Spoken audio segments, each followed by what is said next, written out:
Welcome to All Caribbean Entrepreneurs. If you've been ready and waiting to take your business digital and get paid online while you sip something strong on the beach, this podcast is for you. We'll hear from the Caribbean's finest entrepreneurs on topics like e-commerce, business development, brand building, social media, their wins and failures. This is the only place in the region helping you navigate the digital age from the Caribbean's perspective. This is Digipreneur FM. And now, let's give it up for the Digiboss himself, Mr. Karan Rose.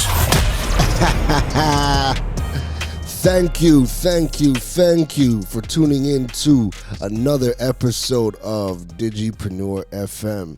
And it is your host, Mr. Karan Rose, and I'm super glad to be here. Now, don't mind my voice. It sounds a bit raspy. It sounds a little bit hoarse because, these past couple of days, his family flew in. We had a little bit of a tragedy in the family. So, there's just been a lot going on. But nonetheless, we are here. We are back. I've missed the community, missed jumping on the mic and producing the content that, the community has been coming to this platform for. Now, today's episode is about the branding and marketing lessons I've learned from battle rap and boxing. And by the way, this is episode number 42. Jeez, how did we get to 42 episodes already? But when you're having fun, the content just comes, right? So, branding and marketing lessons that I've learned from battle rap and boxing. Now, I know some of you are hearing that and thinking, interesting, battle rap and boxing? Well, if you follow me on social media, more in particular, more Instagram, on IG stories, I tend to share a lot more of my day-to-day, the behind-the-scenes, a lot of the interests and things that I'm involved in. So Instagram stories is usually where I give a lot of that background look into my life. And so my IG family knows that, I'm a big battle rap fan. I just love the content. I love, the way these guys' minds work and how they are able to manipulate the English language and just do all sorts of crazy things, right? Now, when I was watching an event the other day, no, it wasn't even an event. I was watching an interview conducted by a battle rapper named Sue Surf, another battle rapper named Geechee Gotti, and then one of the heads in the URL battle rap arena, Nunu Nails. And if you're into battle rap, I'm sure those names you would know. But I was watching an interview about that, and they were talking about a mishap that happened at one of their events that took place on Saturday. And basically, these two battle rappers pretty much, just didn't have a good showing, but it was just a lot of, backstory and things that happened, and it just threw off that anticipated event. And in the interview when they were talking about it, Sue Surf and Geechee Gotti, when they were talking about what transpired, I didn't expect the conversation to kind of go the way that it would go. Like usually, if you're discussing, some sort of, I don't want to call it a fight, but if something did not go to plan, and there was a big disagreement and it was public, and again, it threw off the event and it threw off the match, then you would think that they're going to talk about, the things that, you would think they would focus on, all of the underlying things. And they touched on it. But what threw me for a loop was the conversation stemmed a lot around, like, why are you guys putting yourself in a position to mess up the bag? Like, are you guys not paying attention to your brand? Are you not paying attention to the market? Are you not paying attention to the partnerships that are in play? Are you not paying attention to your own individual brand and what your audience has come to expect. Like your audience has been wanting this highly anticipated matchup for like a year and a half, almost 2 years. And you finally get it. You finally give the people what they want and you mess it up. So the conversation went real heavy on the marketing, the branding, the products, the audience. And I was like, yo, am I escaping? I jump in battle rap to kind of, that's my escape. I'm like, am I still escaping or am I now in school? I'm like, hold on, where's my phone? Like there's notes, there's gems. And I caught myself hearing all of the business lessons in this interview. And I was like, yo, this is so profound. And like, there was just a lot of things where there was things that I knew, but it was reinforced in a completely different niche, right? Now, obviously, if I'm reading business content or watching business content or listening to a business, I expect you to talk business things. Like I expect that my frame of mind is in that mode, right? But when I watch battle rap is one of my escapes. Like that's something I like to do on my leisure because I think it's fun, right? So when I started to hear the business being discussed and the way it was being discussed and how there was just so many things that jumped out. And then also the Deontay Wilder and Tyson Fury boxing match happened on Saturday as well. So even when I tuned in to watch that, immediately I started to see the business and marketing and branding lessons jump out as well. And I was like, yo, wow, this is 2 back-to-back events. Like the lessons that I learned during it made the fight and made the matchups and made the interviews. It made that even more for me. And I mean, and that's why I wanted to dive into this in this episode. So the branding and marketing lessons I've learned from battle rap and boxing. I have 8 lessons that really stood out for me. So let's dive into lesson number 1.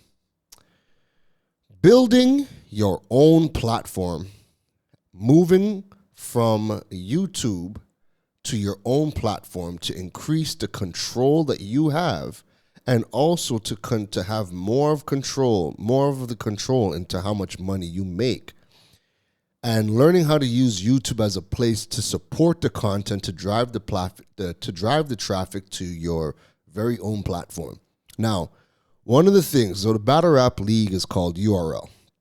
And one of the decisions that URL decided to make 2 years ago was to take themselves off of YouTube. So they don't put out the battles and their main content on YouTube anymore. So what they decided to do was create their own application and then charge a monthly subscription fee. So now they have full control of the platform. They now they have more control over the money they make, right? Because, YouTube, when YouTube decides that they're dropping how much money you earn on the ads, you don't have control over the money. The only thing you could do is create content, but you don't dictate the rules. So if YouTube makes a change into their algorithm, if they make a change onto, how much they're willing to pay out for different types of content, and YouTubers know that there's different content gets paid differently, and then depending on where you are in the world, each country has their own rates for what YouTube pays out as well. So there's a lot of factors that go into play with how YouTube pays out. Now, YouTube does pay. You can make some really good money, and they have been making money off of YouTube since, they've been in the business for over 20 years. So they have been making some really good YouTube money. But again, from a business model, from a business standpoint, they decided we have no control over it. And anytime the algorithm changes, anytime YouTube sends us an update where, they're changing what the payout is for each of the monetized videos, you just realize that you have no control over the money side, the business side, it's a great platform to build your brand, build your name, and again, it still pays.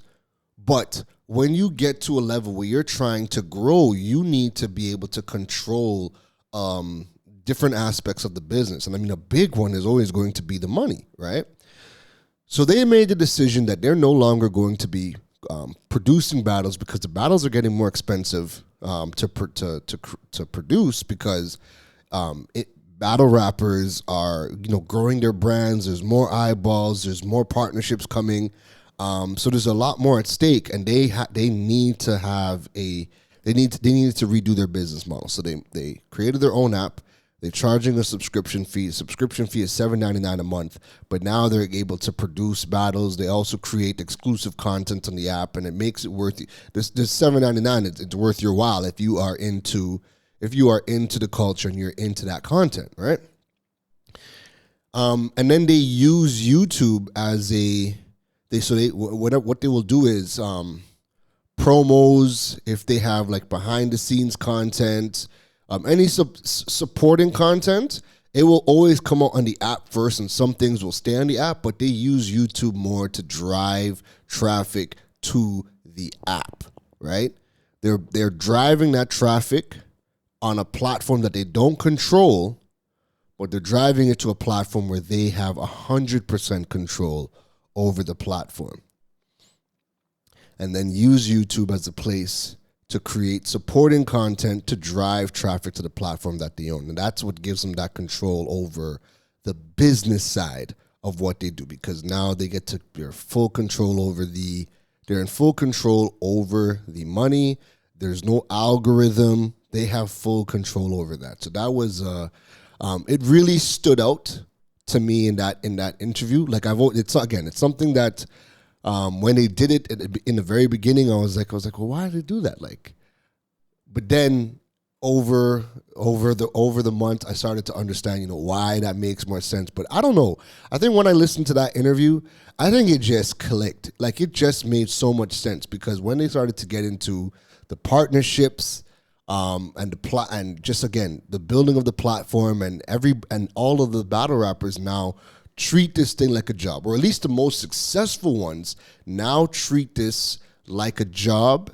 They treat their own name like a brand and a business, and whenever they have to come and perform, they treat this thing like a job. And again, those are the most successful ones.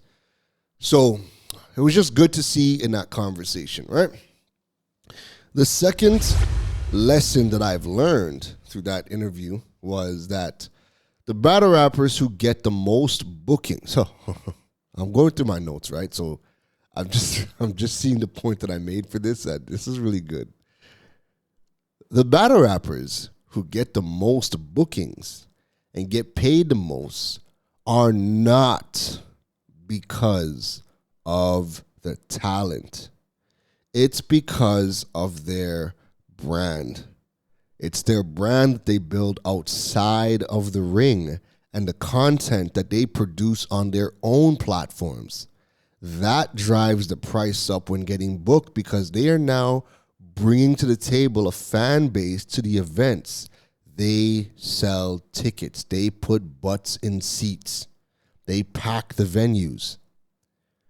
So again, it's not just because of their talent. Because matter of fact, there's quite a few battle rappers who, I don't think are really good. They're kind of funny, but I don't really think they're good. But because of their name, because of what they do outside of battle rap, because of their personality, because of all the extracurricular things that they do, they have a fan base. So now, even if you are not one of the best battle rappers, because you are coming to the table with an audience, and you can now bring that audience with you wherever you go, that will be the multiplying effect when you are going to get booked. Because if I'm coming with an audience, then that means I can tap into your audience, which means ultimately we're going to get more eyeballs, we're going to get more people buying tickets. Right?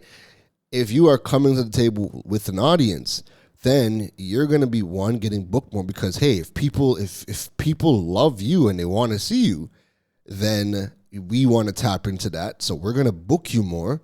But then also, you now have more negotiating power because, again, you're bringing money to the table. You're able to bring eyeballs. You can put butts in seats. So now the money that you ask for when you are getting booked for your battles, you can ask for a heck of a lot more than somebody who may be talented, but again, just doesn't showcase any personality and has not built a real fan base outside of battle rap. So building your brand is huge, but building your brand is not limited to a logo, is not limited to your fonts that you use. No. These are things that, you know, I feel like when I hear a lot of branding coaches in the Caribbean talk, everyone wants to focus on the aesthetic, but nobody asks you about the aesthetic. I've never lost a deal because somebody didn't like my font or somebody didn't like my brand color, you know, or somebody didn't like my logo. I've never lost a deal because of that. But you always win when you are producing content and building up your name and building up your fan base. So in the interview, when they were talking about, you know, the two battle rappers that you know, had their altercation and messed up their battle, and it was a long-awaited, anticipated battle for like almost 2 years, they're like, yo, like your fans came, like this was like one of the biggest matchups that your fans came to see. You guys not only messed up the money, but what about your brand? What about the partnerships that booked this battle?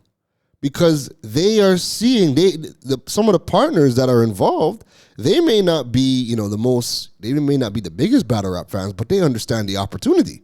They understand that this is a whole culture with millions of people who enjoy it. So from a business side, they're looking at this like, yo, this is a great thing to be a part of from a business perspective because there's money here. And if they're looking at all of the other things to determine, you know, what battle should be booked, and if they're paying attention to, okay, these two people, they have a huge audience, they're widely requested, they're heavily followed, heavily engaged with, we like what they do outside of it, and they have animosity, and they're really good. This is everything we need to have an amazing battle. And they book it, and they pay you some of the best money that you have ever made, and then you guys go and mess it up. But again, when these partners are looking to, you know, make some of these battles happen, they're not just looking at your rapping ability.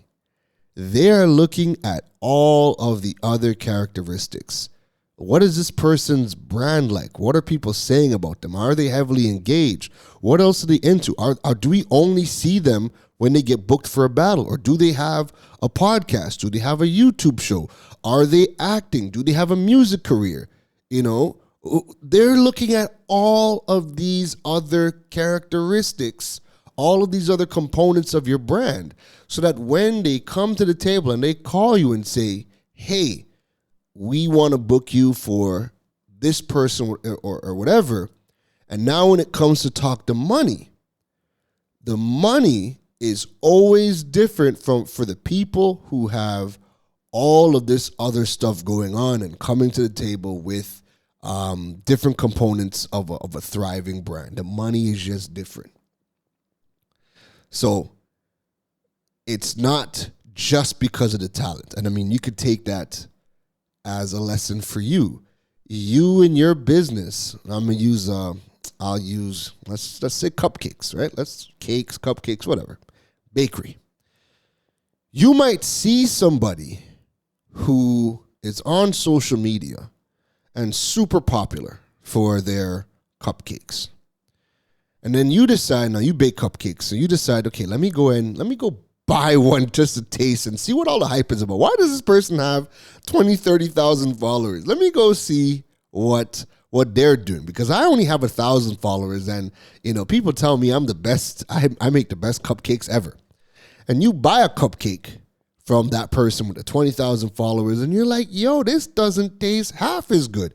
You might buy a dozen and give it out to, you know, a dozen people, and everybody might, even if it's people that are really honest, people might really give you that honest feedback and say, nah, these cupcakes are not good. Like, they're not rich, they're not this, they're not that. Like you make better stuff. And then you could talk all about all the different things that you do differently, what you've invested in, and the ingredients that you use, and you're not cheap, and you do this, you do that.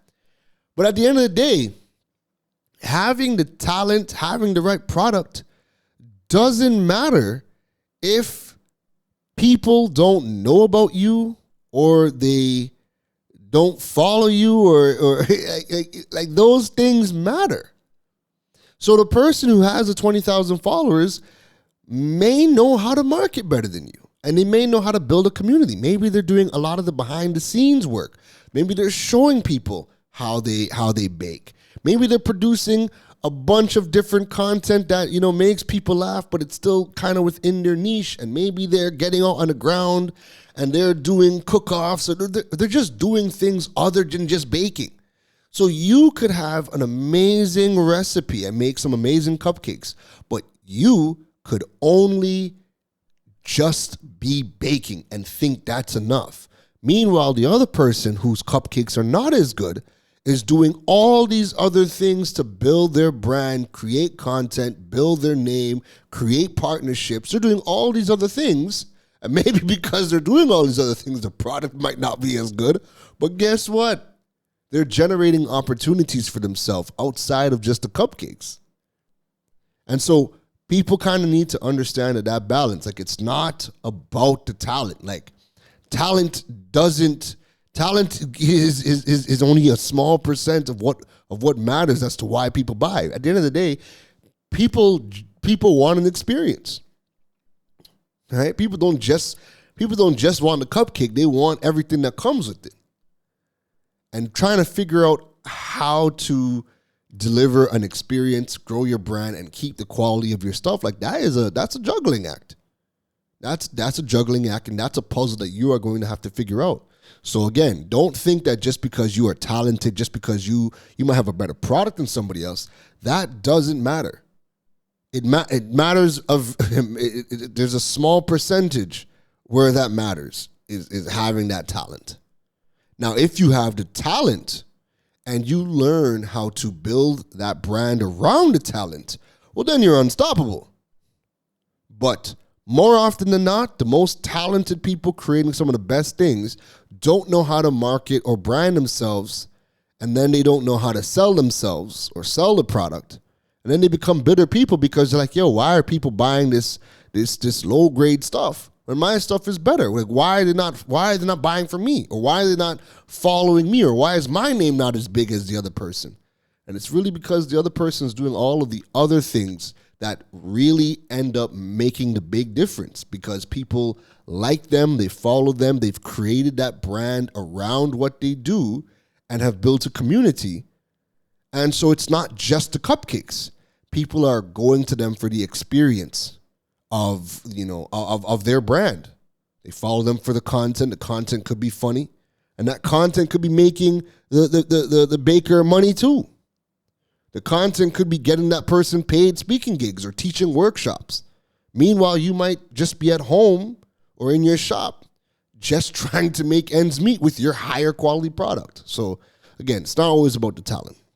Well, that was lesson number 2. Lesson number 3. The content that surrounds the product and platform is ultimately what raises the profile of the platform and drives sales to the products. So just, kind of taking it back, I won't go deep into this, but because I already did, but the fact that URL decided to make their own app, right? They still have to drive traffic to that platform, because there was a lot of people that, because YouTube was free and now they're moving to a paid subscription service or paid subscription model, a lot of people dropped off in the earlies. But then when they started to realize, okay, they're using YouTube to drive traffic, they're also creating exclusive content. Now they started to do things like face-offs. They started to have, special episodes of backstories. They are empowering people to create their own shows and helping them create their own shows to bring out their personality.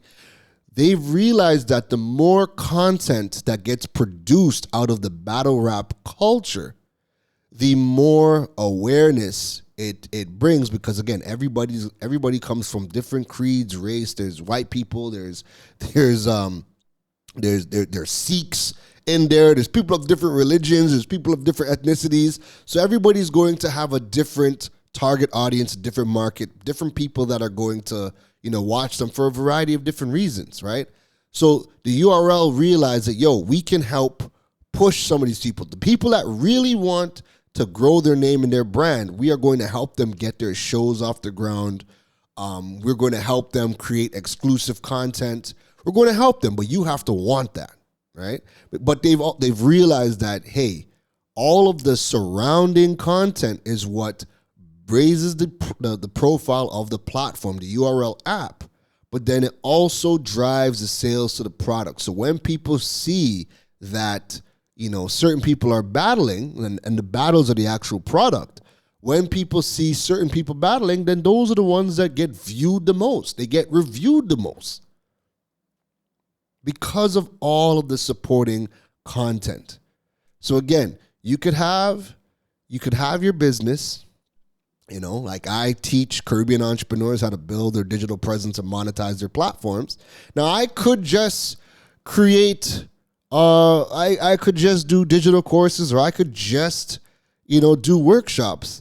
But if I only just did that, then you might not hear about me. You might not trust me, because you might just be seeing my name at a workshop for the very first time and wondering, who on earth is this person? So that know, like, and trust factor most likely would not be there, right? Now, when you come, I might do an amazing job, and you might say, wow, this guy was really good, but you might have had a lot of questions at the beginning. First of all, an event might be put on, and I might be the headline speaker, and you might just say, I've never heard of this guy. I'm not going, right? So all of the content that surrounds your platform, will drive sales to your products. And businesses need to understand that in the Caribbean region, because they don't produce content. 99% of businesses do not produce content, and an ad is not content. What the businesses do in the entire Caribbean region is they connect with creative agencies, and they constantly produce ads. Hey, buy this, sign up for this, mark the date. None of that matters. That doesn't matter. That does not matter. The ads don't matter. This is not Mad Men. The time for Mad Men is done. We're not looking for creative slogans or creative jingles. Those things don't matter. I don't care what anybody says. They do not matter. What matters now is the content that a business produces. That drives sales. People have questions. People have queries. They have concerns. People want to escape. If you can figure out how to create content in your niche, that is always going to drive traffic 1,000,000 times more than you creating an ad with a price and a date, or telling people buy now or sale now. We're over that. We've been over that. All right? So learning how to produce content and minimizing the ads, I'm not saying you don't do them, but that can't be the only thing that you do. And matter of fact, it needs to be like 90-10, or at least 80-20. 80% or 90% content, and that other little bit, you could do your ads. You could do your paid ads and whatnot. All right? Next up. This is number 4. Partnerships matter. Aligning yourself with strategic partners raises your platform. Also raises your profile. So what we are seeing a lot of now is in battle rap, we are seeing more battle rappers, create their own cliques. And they're creating cliques with people who, are just know how to market themselves, know how to build a buzz. And you're seeing more like people who are super, super talented, but don't necessarily know how to create that buzz around their name outside of just being really talented at what they do. But again, that only gets you so far. So they are now, aligning themselves with people who know how to build their brand, know how to make noise, know how to do other things outside of battle rap. And you're seeing it rub off on people because now they're willing to step out of that comfort zone. They're willing to get on camera a little bit more than they have to. They're willing to do other things. And again, once you start to build out your brand and do more than just what you are known for, like if you are doing more than just rapping, but you have the podcast or you have the blog or the YouTube channel or whatever, when you start to do all of that, again, that's going to build your brand. Now, the partnerships for the actual platform themselves. So URL has started to partner with different companies, but most notably, they partnered with a platform called Caffeine, where Drake is I think he's either a co-founder or he's the main investor of the media streaming platform Caffeine. So all of their major events now are streamed on Caffeine first, and then they are brought to the URL app afterwards. So we can see the battle live. Like, think of it like a sports event. So we can see the battle live, but only on Caffeine. And then after a couple of days, after they edit it and whatnot, then they upload all of the battles. They upload them onto the URL app where you pay for the subscription. So that's really common. We would see a lot of people do free live webinars and then have it available for 24 hours, and then they charge you to watch the replay, right? With URL, you could watch it for free. There is no replay. You have to tune in live to watch it. And then once that's over, it's gone until you go and they upload it onto the app. And then, again, that's a paid subscription model. You have to go rewatch it there. And because of those partnerships, URL battle rappers have now they're on billboards all over the country. They are now traveling to other countries in the world to perform, to put on shows. They are on ESPN. They're on BT. So now all of these things are raising the profile of the platform because now they're being seen all over the place. They're being brought to all these different events, even outside of their niche. Like ESPN has used them for football games. All right? So people are making a heck of a lot more money now because of the partnerships.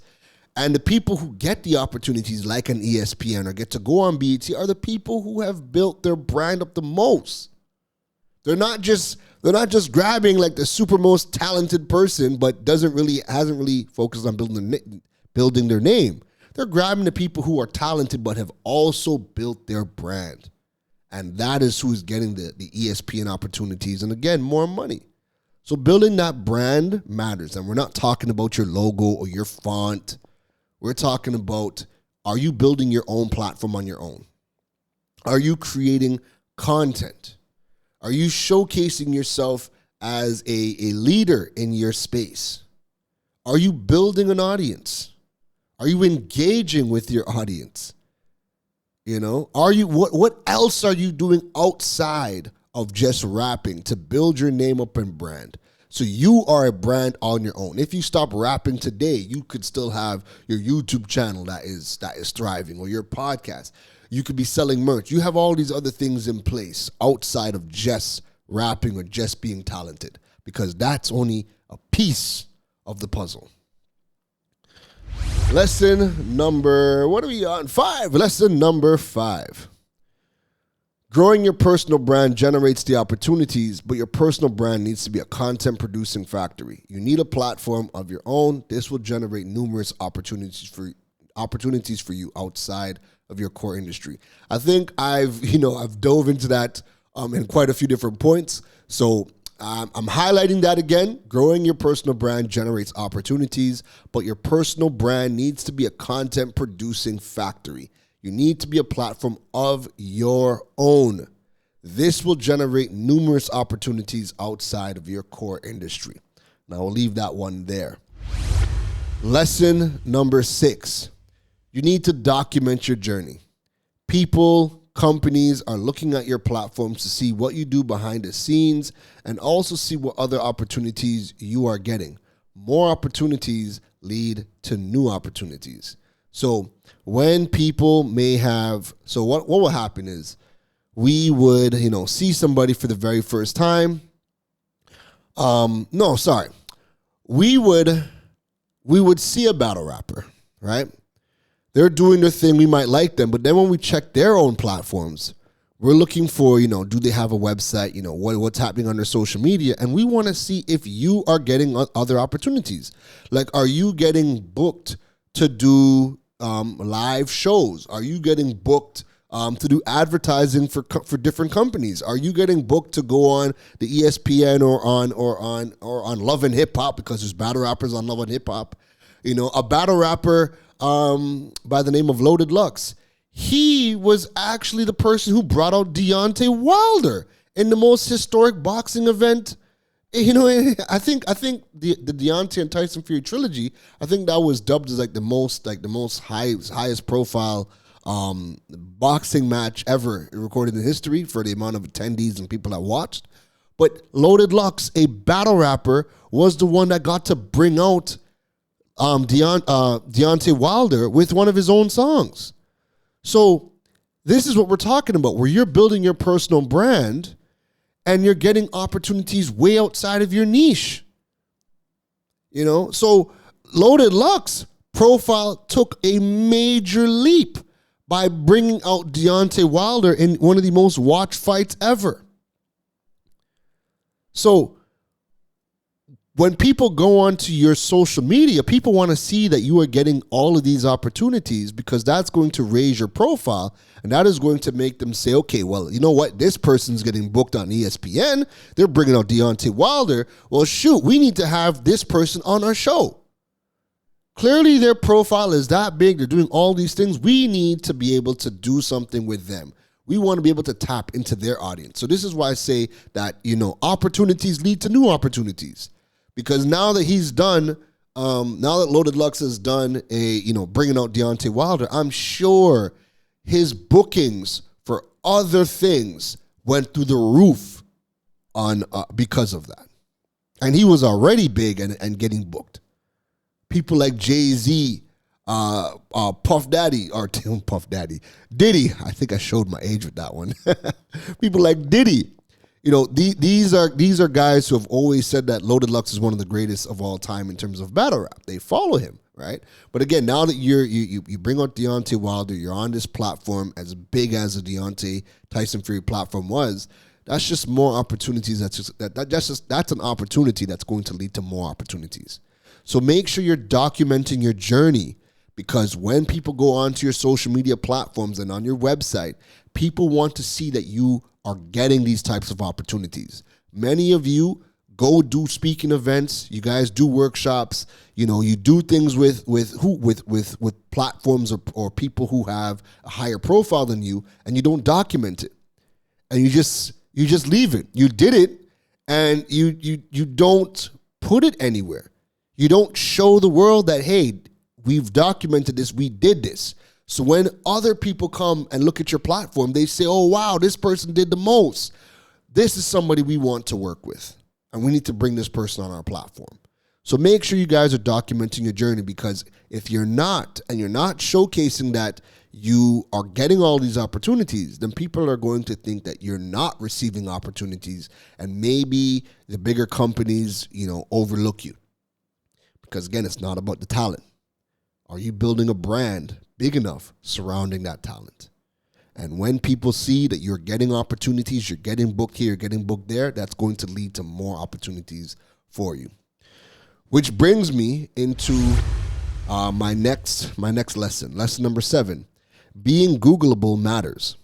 When people hear your name for the first time, they Google you, and they want to see what you are all about. They aren't going to scroll through thousands of Instagram posts or TikTok videos, but they Google you to see what are the most important things being said about you, or what are the most important things that you've done.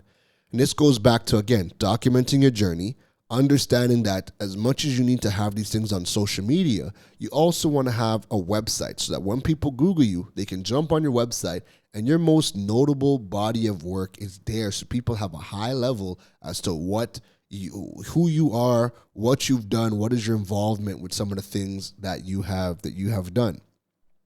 Document that journey. Learn how to become Googleable. learn how to have the right components to become Googleable, learn, how to show up on search.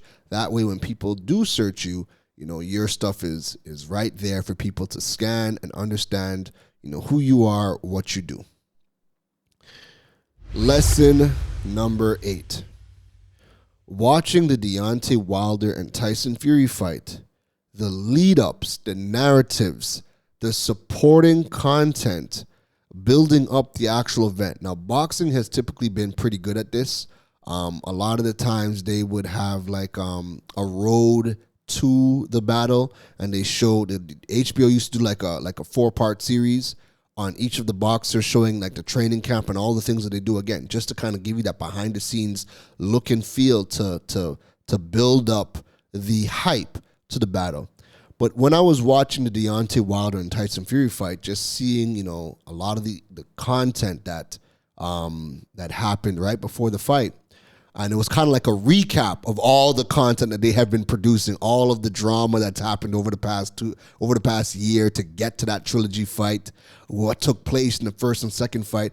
It really stuck out to me, like, because I watched a recap of what has happened since their very first fight. I was even more stoked to watch the actual fight. And it reminded me that the supporting content builds up the actual event. It builds up the product. If you are not producing content to support your products and services, you are essentially not building up the hype machine for people to want to purchase your products and services. So again, you really, really need to learn how to produce content, because it can be the difference maker of selling, and selling at a scalable level, and not selling, right? Or selling enough to keep the lights on and keep you small, right? This is why Conor McGregor and Floyd Mayweather are some of the highest paid athletes of all time. They understand creating a brand. They play a villain role because more people pay to see them lose than to see them win. And this is the genius of Conor McGregor and Floyd Mayweather. We're not talking about the skills. We're not talking about their likability. They themselves understand how to build a brand. And they have decided to play that villain role, because when they sat down looking at who they want to be. So you guys would have remembered that, at one point in time,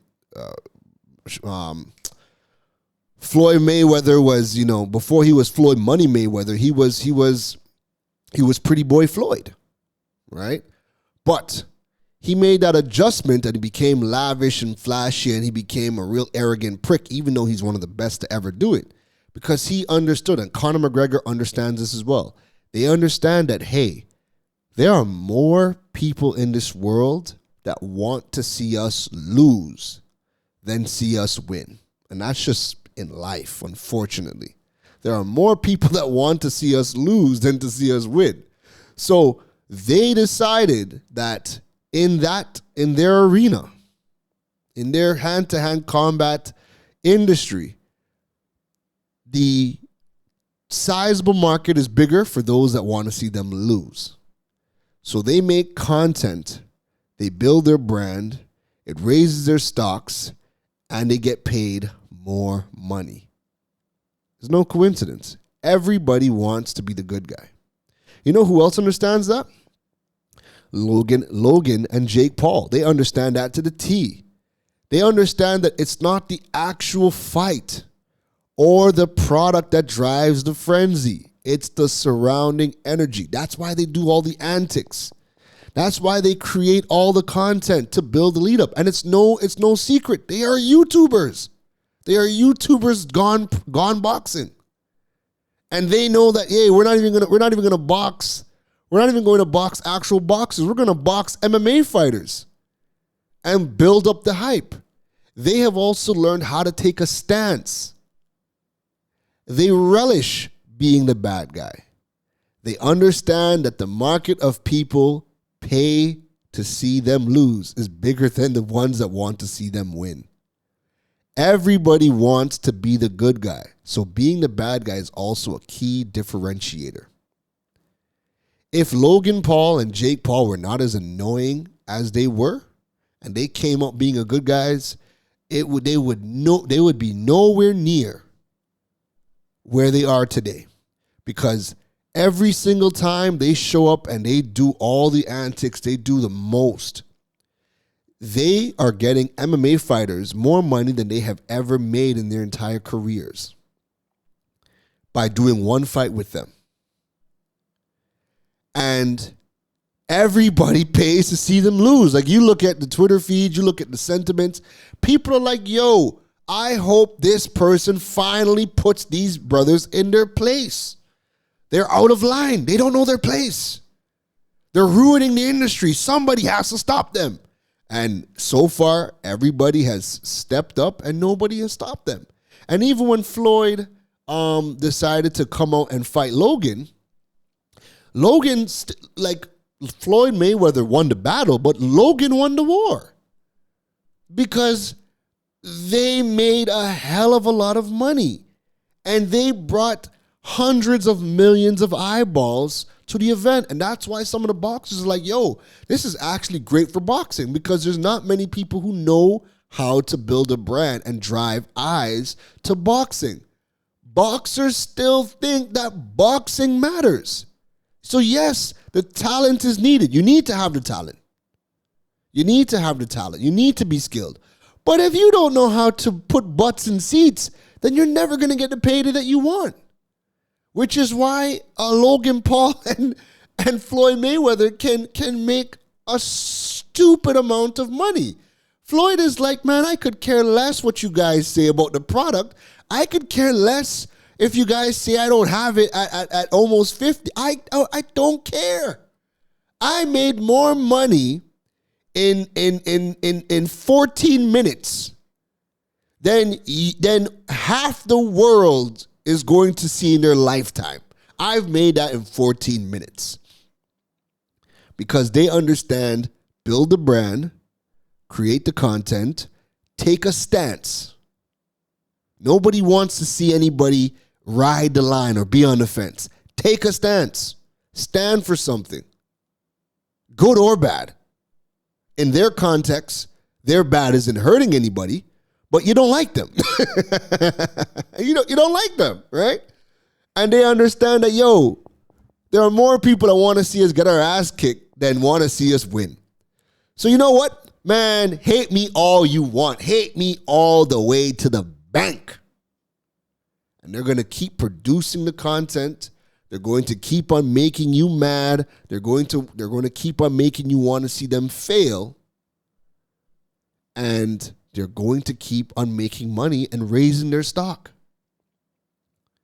And so all of these are things that, like I said, I watched the battle rap interview, the Deontay Wilder Tyson Fury fight. I watched these things on Saturday, and man, I was like, man, I am in class. I was trying to escape. I'm trying to watch boxing and battle rap. My brain needs to be off. I'm trying to be in my monkey brain right now. I'm just trying to relax, eat some popcorn, and be entertained.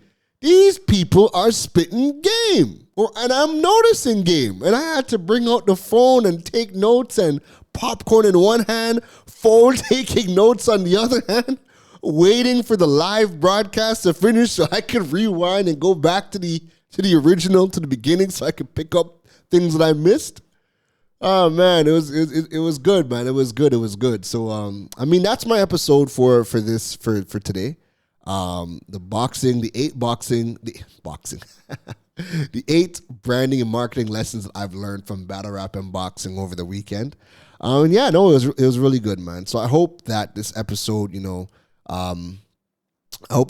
gave you guys something, gave you guys and gals something to think about, something to implement, something to take away.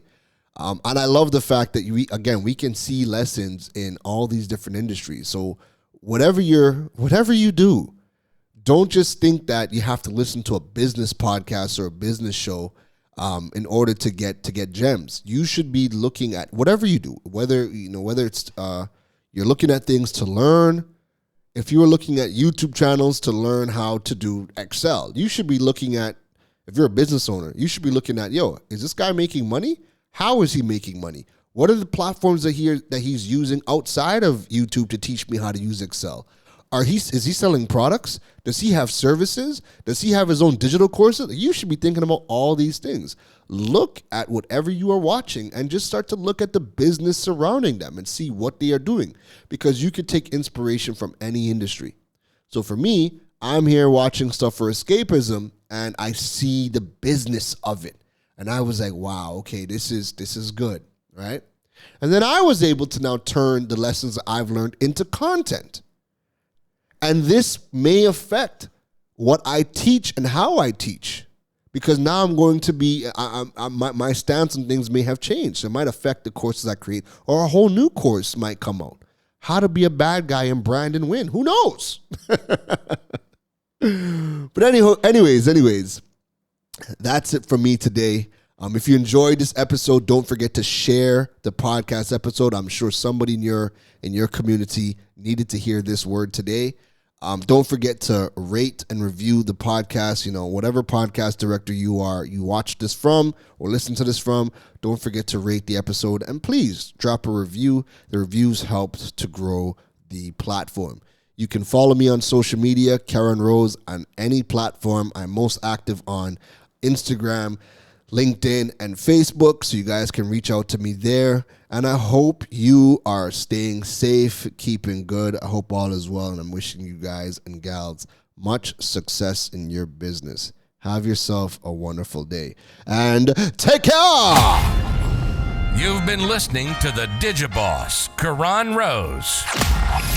We hope your notepad was filled after this episode. Make sure to like, rate, and review the show. The learning doesn't stop, folks. And to make sure you don't miss any gems from the Digiboss, go over and follow him on all social media platforms at Karan Rose. Folks, don't just sit there with a notepad. We need you to implement at least one thing into your business before the next episode. That's the only way your business levels up. Thanks for listening to Digipreneur FM. Now go be great.